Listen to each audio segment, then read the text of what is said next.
তো ইমাম মাহদী আবার কখন আসবে?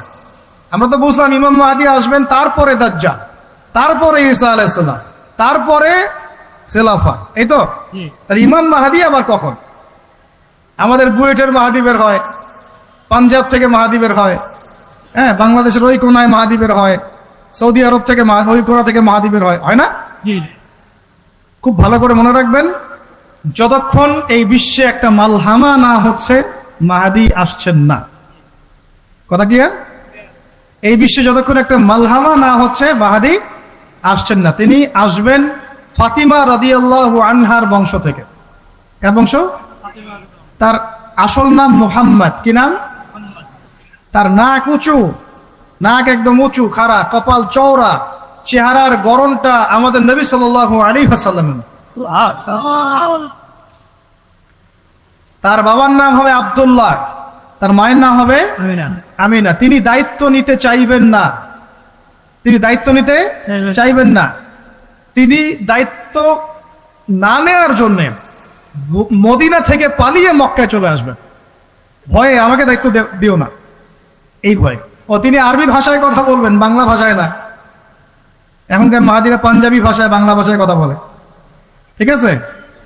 এবং এই কাবা ঘর যেটা আমরা তাওয়াফ করি, এখানে যে হাজারে আসওয়াদ আছে না, আর এই যে হাজারে আসওয়াদ আর মাকাম ইব্রাহিম, এই দুটো জায়গার মাঝামাঝি মানুষ তাকে চিনে ফেলবে, এই তো মাহদী।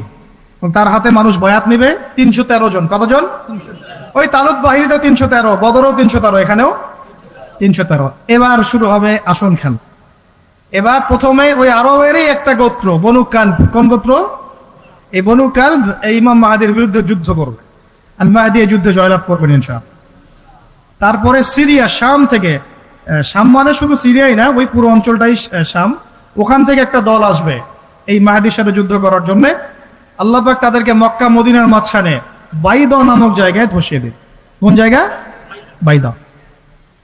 এটাই সেই চিহ্ন যেটা প্রমাণ করবে যে এই ব্যক্তি মাহদী। কথা বুঝতে পারছি? এরপরে মুসলমানদের আর কোনো পতন নাই, আর পিছনে ফিরে তাকানোর কোনো সুযোগ নাই। মুসলমানরা আর মাথা নিচু করবে না ইনশাল্লাহ কোনোদিনের জন্য। তারপর চলতে থাকবে খালি ইসলামের বিজয় আর বিজয় আর বিজয় আর বিজয়। আল্লাহু আকবার। এভাবে চলবে। তবে মাহদী কখন আসবেন? আগে মালহামা, তারপর মাহদী। মালহামা কি তাহলে? এটা হচ্ছে একটা বিশাল যুদ্ধ। এটা কি?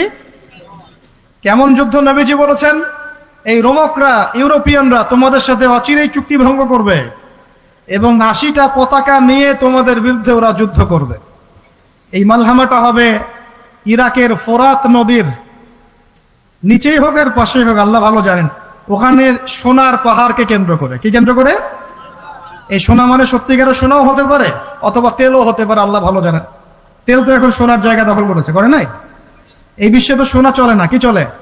তেল। তো এটাকে কেন্দ্র করে যুদ্ধ হবে। নবীজি বলেছেন ওই যুদ্ধে এত ভয়াবহ হবে যে 100 জন যোদ্ধার মধ্যে 99 জনই মারা যাবে না। একটু মাথা খাটান যে এমন কোন যুদ্ধ কি হয়েছে পৃথিবীতে যেটাতে 100 জনের মধ্যে 99% মারা গেছে? তার মানে এটা হয়নি এখনো।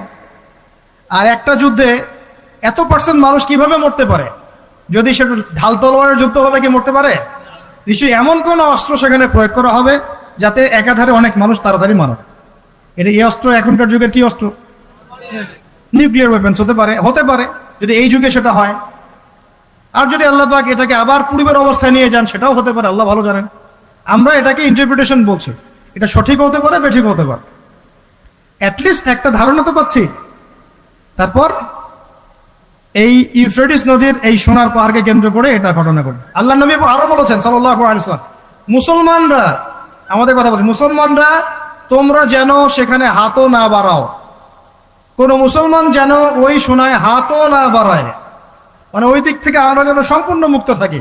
ওরা মারামারি করে শেষ হয়ে যায়। বিশ্বটা হয়তো সংক্ষিপ্ত হয়ে আসতে পারে যদি এরকম কোনো ম্যাসিভ নিউক্লিয়ার যুদ্ধ হয়ে যায়, যেটার আশঙ্কা অনেকেই করেন। মিলিটারি অ্যাফেয়ার্স যারা পড়েন তারা করেন, পলিটিক্স যারা করেন তারা করেন। এবং এই জায়নিস্টরা চাচ্ছে, এই জায়নিস্টরা খুব করে চাচ্ছে বিশ্বে এমন একটা যুদ্ধ লাগুক। একবার ইউক্রেন রাশিয়ার ইস্যু তুলে দেয়, একবার সিরিয়ার ইস্যু তুলে দেয়, একবার একবার আফগান ইস্যু তুলে দেয়, একবার ইরাকে ইস্যু তুলে দেয়, একবার প্রথম বিশ্বযুদ্ধ লাগায়, একবার দ্বিতীয়টা লাগায়, ওরা খুব করে যাচ্ছে যেন আরো একটা লাগে।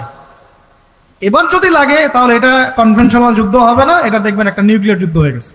সেটা হয়ে গেলে ওয়ার্ল্ডের আয়তন আর এমন থাকবে কিনা আল্লাহ ভালো জানে।